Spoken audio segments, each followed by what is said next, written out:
Hey everyone, I'm Allison Morris and you are watching NBC News Now. Here's what's happening. President Biden is in Cleveland talking about our economy. The president's message, his plan's working. We've turned the tide on a once-in-a-century pandemic. We've turned the tide on a once-in-a-generation economic crisis. And families are beginning to be able to breathe just a little bit easier. Meanwhile, San Jose mourning the 9 victims of Wednesday's rail yard shooting. What neighbors are saying today about the gunman.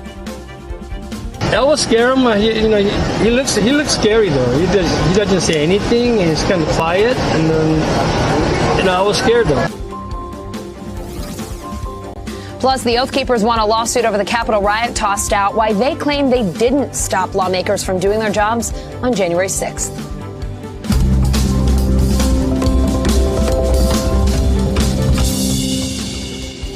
We start tonight with President Biden's economic vision. NBC News Chief White House correspondent Peter Alexander joining me now. Peter, the president's saying we're at an inflection point and this country has a choice to make. What does he see as the path forward for our economy? Yeah, Allison, that's exactly right. This was the case the president was trying to make as he traveled to a community college in Cleveland, Ohio today, effectively taking credit for putting the pandemic-battered economy back on track, saying that his plan and that this economy is working right now. He's calling for those generational investments, as he describes them, both the jobs and families plans going forward. Several $1 trillion in new spending for what is often viewed as traditional infrastructure, roads and bridges and public transit, but also massive spending on social programs as well, and some clean energy policies that would support electric vehicles and the like going forward. He says it's critical that we have not a trickle-down economy, but an economy that builds up the middle class and builds out from there. Here's more of the president earlier today in Ohio. Our future today is as bright and as wide open as it ever has been. And now we're faced with a question.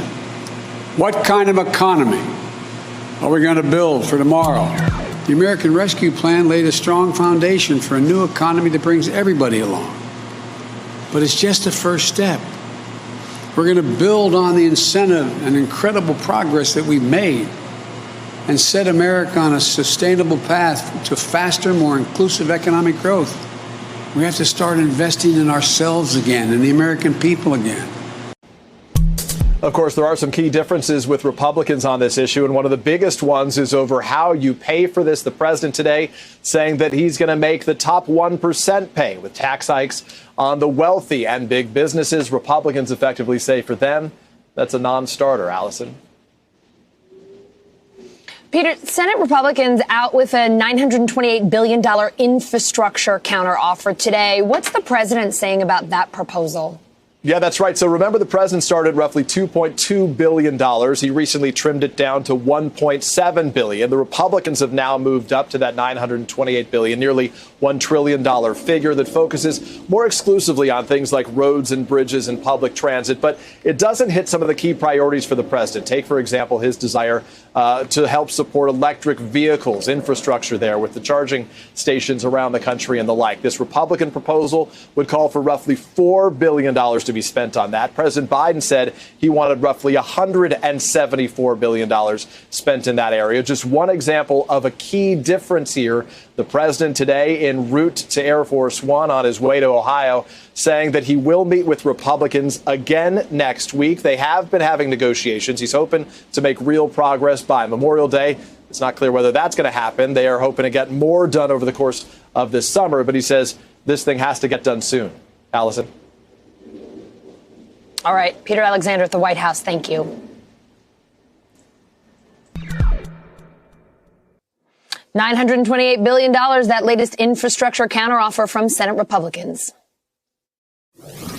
We believe that this counteroffer delivers on what President Biden told us in the Oval Office that day, and that is to try to reach somewhere near $1 trillion over an 8-year period of time that would include our baseline spending.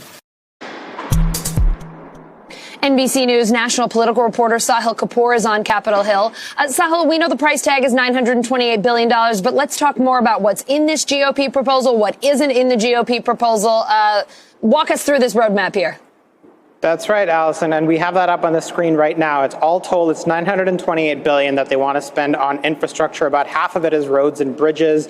It is public transit. They have airports. They have ports and waterways, basically the physical infrastructure stuff that everyone agrees on. The key thing to know here is that the parties are further apart than they seem at this moment on price tag. The $928 billion, much of it is repurposed money from COVID relief, which is a non-starter for many Democrats. The actual number of new spending that the Republicans propose today is $257 billion, which is about $1.5 trillion away from President Biden's $1.7 trillion. So they're a little closer today, but only a little. So the White House and Senate Republicans, as you said, a little closer today, but they're still pretty far apart on what they consider actual infrastructure. So let's talk about what they still need to address here. Sure. I mean, there's a huge number of things that they have to, a huge number of divides, I would say, that they have to bridge. First is the definition of infrastructure. Republicans want to keep it to public transportation and highways and roads and bridges, physical infrastructure that has traditionally been, seen as under that definition. President Biden wants to expand that to what he calls human infrastructure, elder care, child care. He wants to do investments in clean energy and environmentally friendly technologies, none of which the Republicans are particularly interested in. Have a listen here to what Shelley Moore Capito, the lead Republican negotiator, said about this. I mean, I would say that is probably the big question is the scope. And we haven't been satisfied, I don't think, with the way the White House's response on when our first initial ask on narrowing the scope. Now, President Biden did call Shelley Moore Capito, who we just saw there, after the counteroffer and thanked her for putting it forward. They intend to continue speaking, according to the White House. So this is not the final offer for either side. It appears that these conversations are going to continue. And meanwhile, there are some Democrats who are getting jittery up here on Capitol Hill. They say time is running short and these conversations shouldn't continue indefinitely. Allison. Sahel, also today on Capitol Hill, Capitol Police Officer Brian Sicknick's family met with Senate Republicans. Sicknick died after the Capitol riots. What do you know about those meetings? A big part of those meetings was about the Officer Sicknick's family lobbying Republican senators to support the January 6th commission. That's a bill that could come up for a vote in the Senate as early as today. It has passed the House, but is likely headed to a filibuster in the Senate, where at least 10 Republican votes are required. They don't appear to have those 10 Republican votes due to opposition that's being led by Mitch McConnell, the Senate Republican leader. Have a listen to what Sandra Garza, Officer Sicknick's partner, had to say. I want them to be thinking about Brian Sicknick, Officer Liebengood, and Officer Jeffrey Smith. They sacrificed their lives that day. They really did. Doesn't matter that Brian's cause of death was natural. He still died defending them that day. And Officer Liebengood and Officer Smith, they died as a result of the trauma that day. Powerful words, Allison, and you can expect that those will be on the minds of many senators as they cast their votes on this January 6th commission. But will it be enough to get to the 60 votes needed in the Senate? Unlikely at this point. Yeah, so Sahel, let's talk about the latest on the January 6th commission vote in the Senate. Right. So it is expected to come up as early as today, depending on when the Senate finishes a piece of legislation designed to enhance U.S. competitiveness with China. This is dragged on for hours longer than expected today, which is something that happens from time to time in the Senate. But when that vote does come up, if it is filibustered, it is going to trigger a much larger conversation in the Democratic caucus about the 60-vote threshold. There are some senators who say the filibuster promotes bipartisanship. This is designed in large part to test that. Let's take a look at what Joe Manchin, the senator from West Virginia, the most outspoken proponent of the filibuster, said. It's a pretty aggressive statement saying there's no excuse for any Republican to vote against this commission. He went on there, as you can see on your screen, said the truth will set you free, so they continue to live in fear. That's Joe Manchin speaking about Republicans. The hope among progressive activists is that a filibuster like this will convince Joe Manchin to change his position and support abolition of the 60-vote threshold to turn the Senate into a majority vote body like the House. But that is far from clear at this point. We'll see what happens, Allison. All right, Sahil Kapoor on Capitol Hill. Sahil, thank you.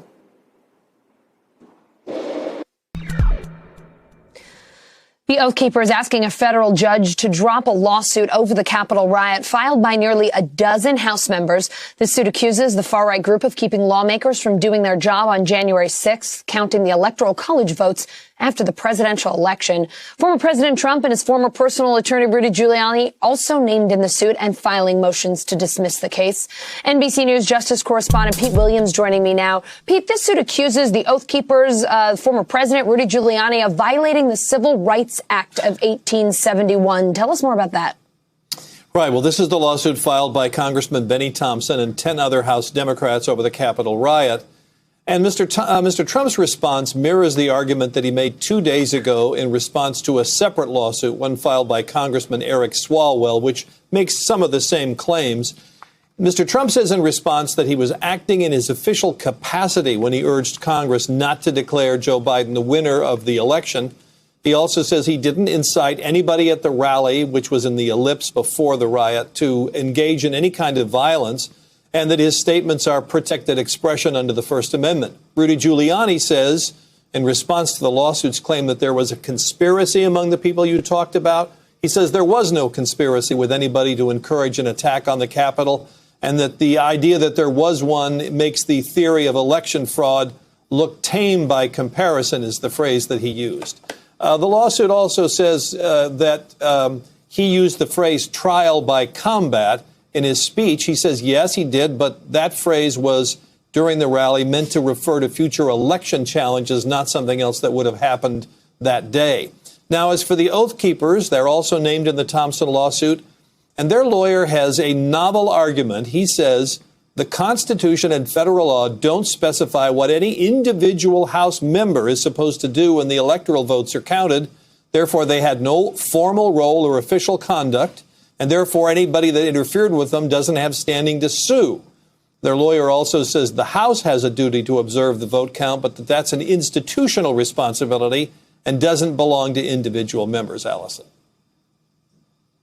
So, Pete, where does this go from here? We've heard the arguments from the lawsuit, some of the arguments against. So what happens now?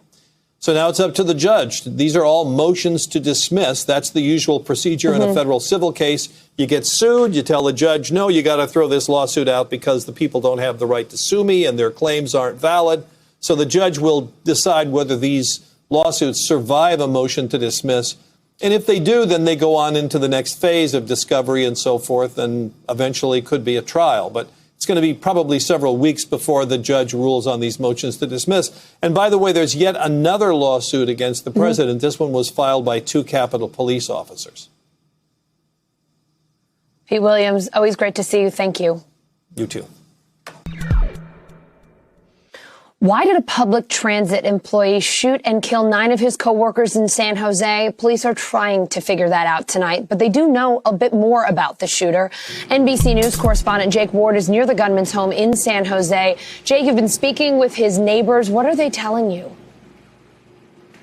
Well, Allison, looking at this just horrific act, such a senseless act of violence, right? The first question is, of course, the one you asked. Why would someone possibly do something like this? Well, it turns out in the case of this particular shooter, there just aren't that many people to answer that question. Not that many people that knew him well. We spoke to one neighbor across the street from him who had this to say about years living just across the way from him. I talked to him 5 times, say hi, but he never talked to me, say hi. He's kind of looking and staring at me all the time. He never say hi. He just don't say anything. Kind of scaring him. He looked like a scared person. I never see his friends. I never see his families. I never see anybody coming with, his house. He's a live alone, probably 20 years. Now, Allison, he does seem to have had some social contact prior to what the neighbor is describing there. In fact, one sworn statement from a year-long girlfriend, she says that he suffered from bipolar disorder, that he had mood swings, especially under the influence of alcohol. All of this giving us a pretty dark portrait of the shooter, Allison. Jake, there was a fire at the shooter's home yesterday. What are police saying about that and its connection to the shooting at the rail yard? Well, that's right. In the block behind me is the home that he had for going on 2 decades.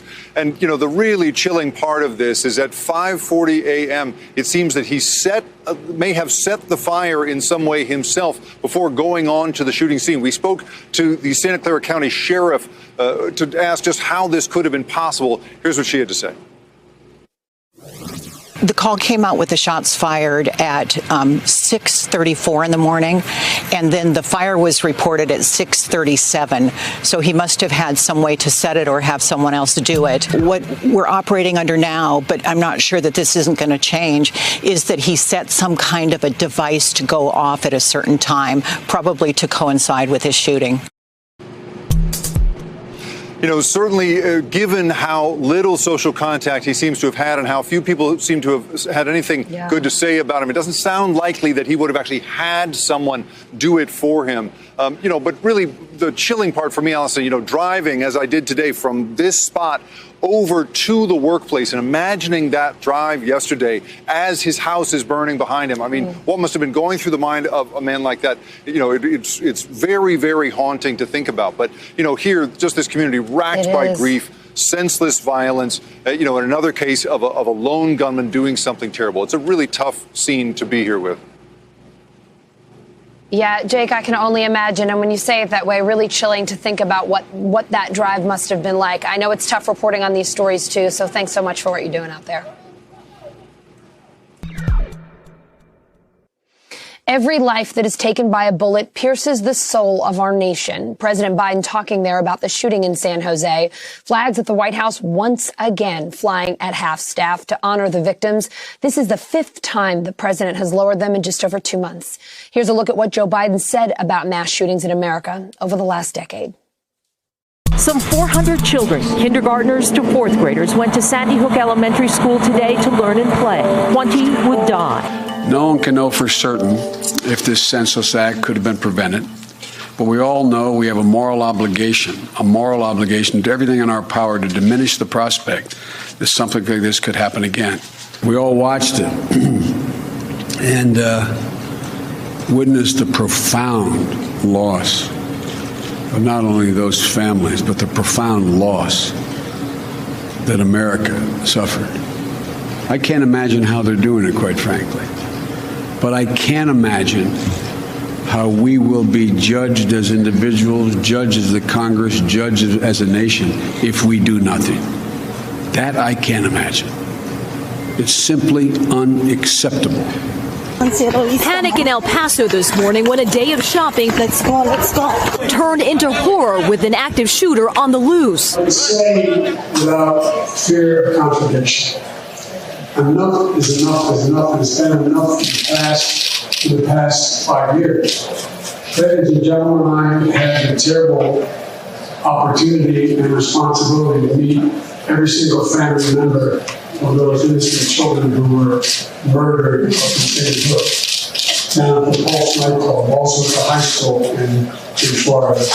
And the looks on those parents' faces, it's so gruesome. We don't need thoughts and prayers out of Washington. What we need is strength and some resolve that we haven't seen yet. You know, the fact of the matter is there's an escalating acts are not madness. They are driven by hate. And they are a hatred that we have to confront and rip it out by its roots. You have a majority of the members of the NRA understanding that we should do something about this. They agreed. And so the point of the matter is we can get it done and we can get background checks done. We can get it done because the public is finally at the point where they are sick of it. It's sick of it. And I've got it done once before, and I can get it done again. It's Tuesday, March 23rd. The United States is marking its second mass shooting in a week, this time in Boulder, Colorado. I know that when overwhelming majorities of Americans want to see something change that will affect their lives, and it still doesn't change, it can be demoralizing to our fellow citizens. It can feel like our entire political process is broken. We're not going to give up now. The idea that we have so many people dying every single day from gun violence in America is a blemish on our character as a nation. It's time to check in with NBC News Now correspondent Simone Boyce. She has the latest headlines from NBCnews.com. Hi, Simone. Hey, Allison. Well, it's Thursday, so we've got some news on the U.S. jobs market, which looks like it's getting closer to its pre-pandemic self. Initial jobless claims totaled just 406,000 last week, according to the Labor Department, a new pandemic low and below the estimate of 425,000. Now, the number of weekly claims has fallen by more than half since January. And new guidelines regarding stem cell research are removing a decades-old barrier requiring scientists to destroy human embryos grown in a lab before they reach 14 days. Now, this rule has long been considered an international ethical standards, but the new guidelines recommend researchers be allowed to grow human embryos longer under limited conditions. Well, Japanese tennis star Naomi Osaka says she won't be talking to the media during this year's French Open because of the toll news conferences take on players' mental health after a loss. She described these situations as, quote, kicking a person while they're down. Osaka could be fined up to $20,000 since athletes generally aren't allowed to skip post-match briefings at Grand Slams, but I have a feeling that she'll be okay. All right, the United Nations rights chief saying that Israeli forces may have committed war crimes in the 11-day war with Hamas when they fired airstrikes into densely populated areas of Gaza. She's calling on Israel to allow an independent investigation of military actions, but she also says Hamas's indiscriminate rocket fire during the conflict also violated the rules of war. And Rolls-Royce unveiling what they call the most ambitious motor car ever created. The Boat Tail is a 4-seat car with the rear of the vehicle shaped like a yacht deck. It includes double refrigerators for vintage champagne and bespoke timepieces that can be worn or used as the car's clock. Unbelievable.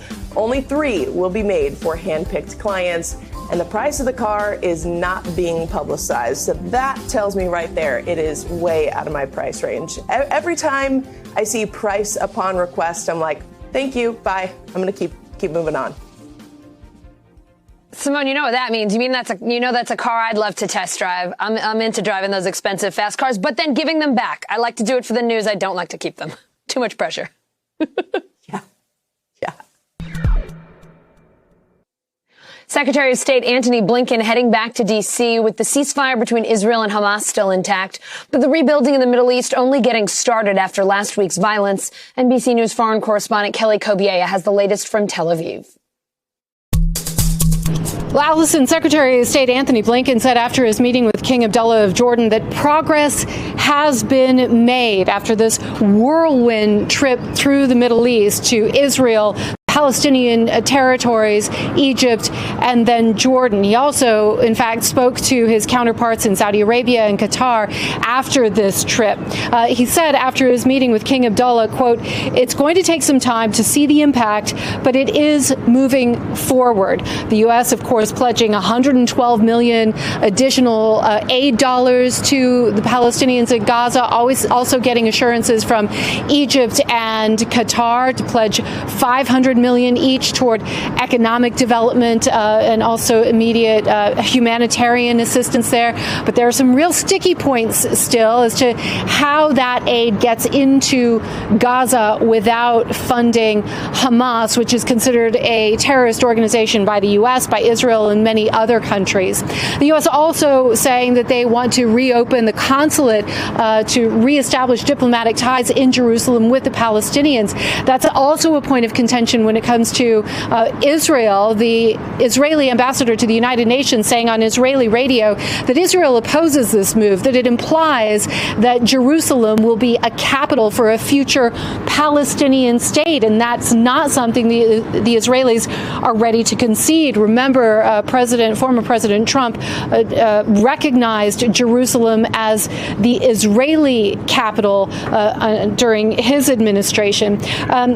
One other point, Allison, it has been widely reported in the Israeli media that Egypt wants to hold a peace summit of sorts next week in Cairo with Israel, the Palestinian Authority, and with Hamas. Now, if that were to happen, it would be truly remarkable. We've tried to get some confirmation on this on the Israeli side, haven't been able to. NBC News actually hasn't been able to confirm with any of these countries that this is actually going to happen. And in fact, Secretary Blinken said on his tour that any sort of talks about a long-term peace and settling some of these long-term issues is really in the future, that the goal right now is to help the people of Gaza and then build on that going forward. President Biden wants to investigate where COVID came from, and China isn't having it, calling the theory that the virus originated in a Wuhan lab a conspiracy. NBC News foreign correspondent Janice Mackey-Frere has the latest from Beijing. Allison, there have long been questions around the lab, the Wuhan Institute of Virology, which houses this top security facility that researches some of the most dangerous pathogens on the planet, including coronaviruses. Now, at first, the lab theory was dismissed as fringe, most scientists saying that the virus was not engineered, and they stick to that. Most scientists still believe that this was naturally occurring, that there was a zoonotic spillover from animal to human. There just isn't any scientific evidence yet to suggest how, where, or when that happened. And so now, 16 months after the world first learned about this outbreak in Wuhan, President Biden is urging the intelligence community to come up with some answers. Much of the revival of this lab theory debate is being linked to a U.S. intelligence report suggesting there were 3 people who worked at the lab who were hospitalized with an illness just before cases exploded in the city. This goes against what lab officials told us when we visited the Wuhan Institute of Virology last August. They flatly denied that anyone at the lab or connected to the lab was sick. But this redoubling of efforts that President Biden has urged is as much about finding the smoking gun as it is about transparency. And much of the international community believing that China has lacked that transparency that's been necessary. China has been quick to react to President Biden's statement. The embassy in Washington releasing a statement suggesting that the U.S. is fixated on conspiracies and lies. Also here in Beijing, holding to the view that politics and science just don't mix. The U.S. quietly returning to Libya nearly a decade after the Benghazi attacks. The Biden administration planning to reopen the U.S. embassy in Tripoli that closed in 2014, 2 years after the deadly attack that killed 4 Americans. NBC News global security reporter Dan DeLuce joins me now. Dan, you're reporting that the Biden administration recently deployed a team to work on reopening the embassy. Why now? Well, Allison, it's been 7 years since we had an operating embassy there, and there's a ceasefire now that's holding so far. There is a new transitional government, and there is a plan to hold elections in December. So it's something that our European allies really want to see. They want to see the U.S. engaged. And so the Biden administration believes there is some glimmer of hope here. There is an opportunity, and that if America shows some leadership and some activity there diplomatically, that the U.S. can help nudge Libya to a better future. But it's still a bit of a long shot. That country has been in a terrible, chaotic civil war now for a decade. We know how controversial Benghazi was. What are the political risks here for the Biden administration?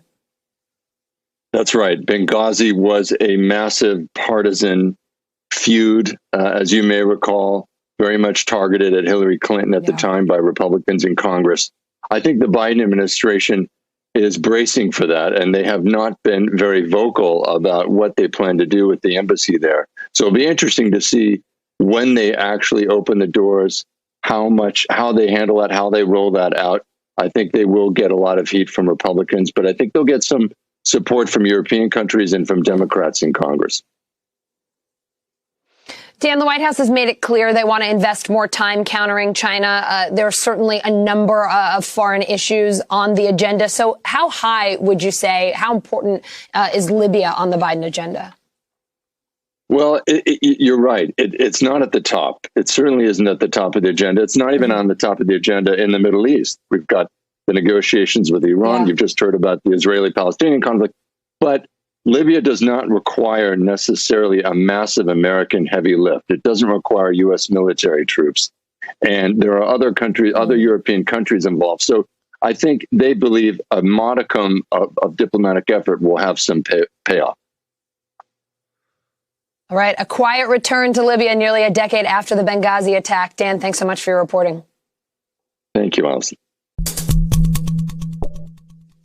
It keeps me up at night. A doctor who cares for trans youth worried about bans on gender-affirming care for teens. So far this year, state legislatures are considering 35 bills to ban or limit care for trans minors. That's according to the Human Rights Campaign. NBC Out associate editor Joe Yerkeba joins me now. Joe, great to have you back on. Some of the doctors you spoke with have been trying to figure out how their patients can continue to get care if their states pass these bans. What did they tell you? Yeah, so one doctor in Georgia who provides this care via telemedicine said that she could technically continue to see patients if they can drive across the state border to one of the other 10 states that she's licensed in. So she could see them in a parking lot, for example, and then have a prescription filled at a nearby pharmacy, but it would take the patient and their parents a day of driving. So patients who can't afford to do that, particularly those in Arkansas, where the law is set to take effect this summer, don't really have other options, and they'll likely lose their care or won't be able to access it at all. Joe, legal experts and advocates say on top of the health concerns here that these bans could also trigger legal and regulatory issues for healthcare providers. Could you walk us through some of the issues there? Sure, yeah. So because these laws bar physicians from referring patients to other providers, they would just have to stop seeing their patient for gender-affirming care. And so one doctor told me that would qualify as patient abandonment, which is a form of medical malpractice. They're also worried about discrimination claims. A legal expert told me that if doctors will prescribe puberty blockers to cisgender minors for conditions like precocious puberty, but won't prescribe them to trans minors because they're trans, then that's considered discrimination under the Affordable Care Act. So that could jeopardize providers and hospitals' federal funding. Joe, the American Medical Association, the American Academy of Pediatrics, the Endocrine Society, the American Psychological Association, the list goes on and on. They are all against restricting trans youth access to gender-affirming care. What are their biggest concerns for these young people? Yeah, their biggest concerns are related to their mental health and long-term well-being. There's a growing body of research that says that access to this care significantly reduces suicide risk among trans youth and really improves their long-term well-being. So not having it, does the opposite. It increases their risk of suicide and can really have negative effects on their mental health. Joe Yerkeba, always great to see you. Thanks for being with us again. Thanks, Allison. A year after she was fired for calling 911 on a black bird watcher in New York City, Amy Cooper is suing her former employer, claiming the company terminated her based on her race and gender and didn't properly consider her fear for personal safety before firing her. You remember this story. Cooper's the white woman who called 911 on a black bird watcher in Central Park last May, alleging that bird watcher, Christian Cooper, was threatening her after asking her to put her dog on a leash. Both named Cooper, but no relation, by the way. NBCNews.com reporter Doa Madani is here with me now. Doa, Amy Cooper filed a federal complaint against her old company, Franklin Templeton, this week. What else does that complaint say? There's a couple of different moving parts to this complaint, but the biggest issue is really that she claims the company failed to properly investigate the situation. And if they had attempted to get transcripts of her 911 calls, if they had gotten meeting minutes for New York City's park board, where Christian Cooper said that things had gotten ugly between dog owners and the birders, that they would have understood that she had a reasonable fear for her safety and therefore would not have fired her or would have understood her reason for calling 911.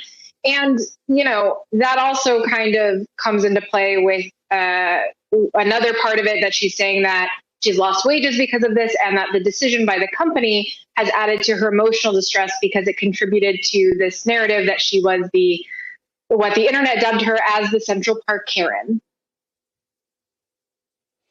What's Franklin Templeton saying about the suit? They're saying they're going to defend themselves. They're saying that these claims are absolutely baseless. They've said in a statement to us that the situation speaks for itself and that they responded appropriately. Amy Cooper, as we know, was also charged with a misdemeanor for making a false report in that case. What happened to that charge? The charge was dropped in sort of a deferment situation. So there are these programs that allow people first-time offenders to basically contribute to some sort of, in her case, she went to therapy, and she had multiple therapy sessions where she, the assistant district attorney said that she came to an understanding about racial identities and how they can harm and impact our lives. And basically they dropped the charges in response. Sorry, having a day. Hey, listen, I get you. We're inching closer to Friday. Don't worry about it. My gosh, Noah, I mean, we all remember this story. I just forgot watching again and seeing her dog there, how we all felt so bad for her dog during that situation. Oh, my goodness. Amy Cooper, back in the news again. Thank you for your reporting today. Too. She filed it exactly a year after the incident. So crazy day. Yeah, there it is. Noah, thanks so much. Good to see you. Good to see you too. Therapists busier than ever these days. Black therapists in especially high demand, and it's easy to see why. Just look at how traumatic the last year has been. The images of black people shot and killed by police over and over. The mass protests, the deep wounds of systemic racism open and bare. Not to mention COVID and the Capitol riots. It has been a year. Laura Morse is a licensed psychotherapist with a private practice in Atlanta who says she has seen an increase in black clients over the past year. Laura, thanks for being with us. As most of our viewers know, Tuesday was the first anniversary of George Floyd's death. How have the police shootings and the mass protests over the last year affected the black clients you've been seeing? Well, thank you for having me, Allison. It's really almost hard to put into words. It's just been such a condensed year of, honestly, a lot of pain and grief and trauma. And so I have seen an influx in people who are saying, in addition to all of the other things that are coming and going in my life, look what's happening in our world and in our nation, our communities. What can you offer me to help me feel a little bit more grounded and a little bit more safe?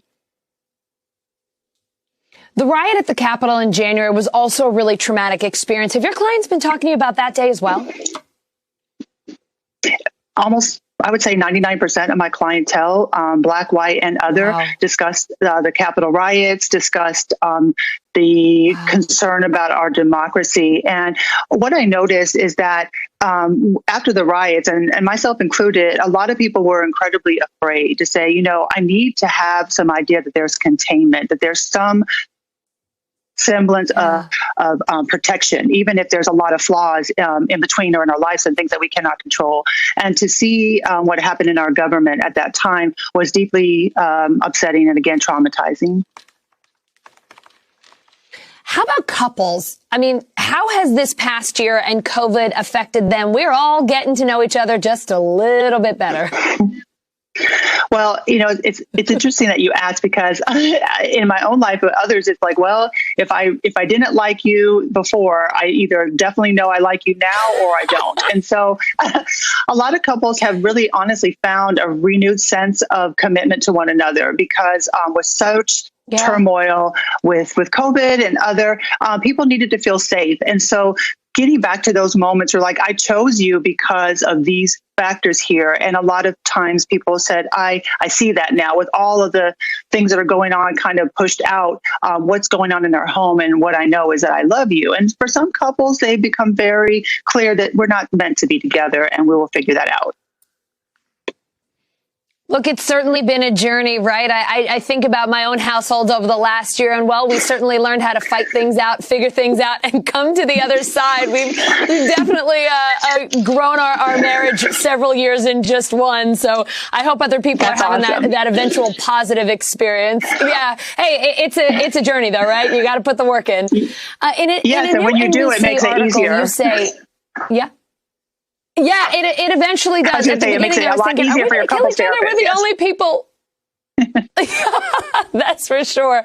But hey, at the beginning, there were times that I know we were just thinking, man, I haven't seen anybody but you. This is going to be a long year if we don't see anybody else. Yes, you got it. In an NBC article, you say, when you are exhausted and seeking help, maybe you waited until a crisis. You don't want to take the time to find out whether a therapist who is white will understand you. You go on to say that people came wanting and needing immediate connections. Can you talk a little bit more about why that immediate connection is so very important? Again, it goes back to the idea of feeling safe. It's not that someone of color cannot have a therapist who is not of the same race or ethnicity or sexual orientation. But it is incredibly crucial that the person who is sitting in front of you as your therapist understand you. And so, again, with this time of crisis, and for many people who in communities where mental health is something that is not openly talked about or shared, the idea of going to ask for help and then not knowing, is this person even going to understand why I'm so triggered right now? Why I'm so hurting? Because I don't even fully understand it. Correct. So that's what I saw a lot of people reaching out to me to say, I know as a Black woman, you can understand, and we don't have to go through all of this history. Can you meet me where I am? Right. And I could do that. Yep. Yeah, looking for someone who maybe has a shared experience, who, as you say, can more easily meet them where they are. So let's talk about that, though, because Black therapists are underrepresented, right? As of 2019, only 3% of the psychology workforce in the U.S. was Black. That's according to the American Psychological Association. So what advice do you have for people who want to see a Black therapist but can't find one or just can't get an appointment with one because they are so darn busy right now? Okay, so there are tools out there to search by gender, race, ethnicity, et cetera. So you could look to find some of those providers throughout a Google tool. You can talk to your insurance company and say, hey, I would like this. I would like you to help me find a therapist who fits this criterion. And people within the insurance industry, I feel like could do a better job of really assisting their clients to find a provider that is a better fit for them. Okay, so these are just things as a practitioner. Other therapists will help you find other therapists if they cannot serve you. I certainly do it all the time. And I gladly do it because mental health is just that important to me. Okay, but let's just say that you're in a community where you cannot. Again, don't be afraid to ask that therapist that is not of the same race or the same gender or the same orientation. Will you and can you truly help me through these issues? They are important to me. And if the therapist says something like, well, we're all human, or it's not really that big of a deal, or does it really factor into what we're working on, I wouldn't stay with them. I really honestly wouldn't. And I will tell you a personal story.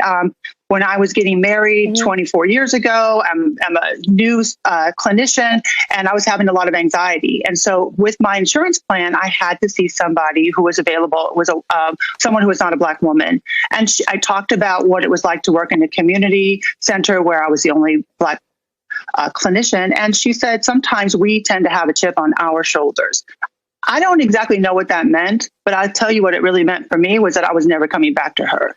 It made me understand immediately what the power, when somebody is saying, I need help, what it feels like if you're immediately dismissed. And that could go with mental health, medical, et cetera. Nobody wants to be dismissed, correct? So I made it my mission to explain to people, what is it that I can do, but what do you need from me? And if I can't provide that, then let me help you find someone that I will be a better fit for you, right? Yeah. Yeah, you're certainly not serving your clients with comments like that. I can completely understand why you chose not to go back there. How about young Black professionals who are thinking, I would like to become a therapist. I would like to get into this field. What would you say to them right now? What's your best advice? I would say, please, really, if you are interested, if you feel like you have the acumen, if you feel like you have the acumen and you have the passion, then go forward. I'm a clinical supervisor, and I happen to have a lot of supervisees who are younger, Black and brown supervisees, men and women, and I love working with them. I love encouraging them and saying how important they are, encouraging them to get through, because it's a long process, right? And you need a lot of guidance and a lot of patience, and sometimes you don't get the big bucks. You have to figure that out later on, and you can, but we are needed. We are desperately needed. And so if anyone says, oh, you're wasting your time in this field, there is a mental health pandemic. And I will tell you, I have never been more popular than I have been in this last year and a half. And it's not going away. Yeah, we are certainly in a mental health crisis. To that end, I have you here, Laura, and some of our viewers may be thinking, man, I have been struggling this year, and maybe I have never gone to a therapist. I don't have someone that I can talk to. I wasn't sure if I could afford it. We've got you here. Some tips for our viewers who have been having a rough year, whatever it is that they're struggling with, whether it's what they've been watching on the news, whether it's COVID, whether it's being stuck at home with a partner that maybe they're not seeing eye to eye. Any advice you can give people who are thinking this has been a tough year and I'm having trouble getting from day to day? Well, first, I would hope that I could change alone. And because you're not alone, people can take solace in that there's nothing wrong. It doesn't have to be a pathology if you are hurting, if you are anxious, if you are experiencing trauma. And so it is okay to ask for help.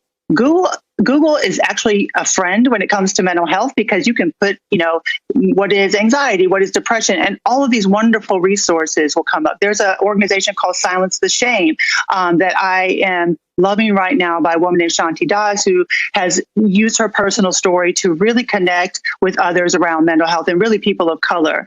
Again, it doesn't have to be about race or ethnicity or orientation, but it has to be about being honest that you might need some support, and where and how can you find it? And so it's okay to ask. And if somebody makes you feel like you shouldn't ask, then don't ask that person. Go to your doctor, talk to your insurance company, a trusted friend. But really, there are so much you can find help.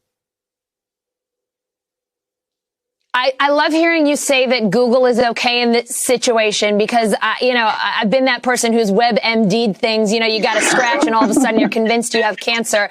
But it's so nice to hear that Google could be a great resource, and there are wonderful resources out there. Laura, sometimes all we need to hear is that we're not alone. Thank you for that bit of advice. And thanks for the work you've been doing this year. I know that folks of lots of races, genders, ethnicities are in need of help. And I know you've been helping them. You say you've been busier than ever, huh?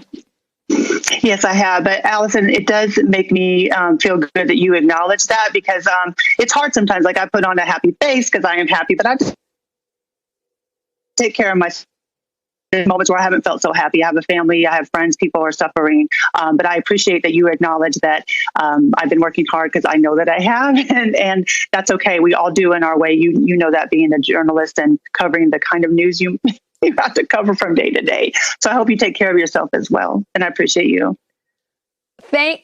Thank you so much. We appreciate you right back, and know you're not alone. I know the therapist doesn't often get to, vent and get the help that you offer to so many of us. So we're sending the love right back. And please come back and see us again. We are trying to make a point of talking about the mental health issues that people are going through right now, right? Because it's not just COVID. It's not just sickness and illness. We're struggling in other areas as well.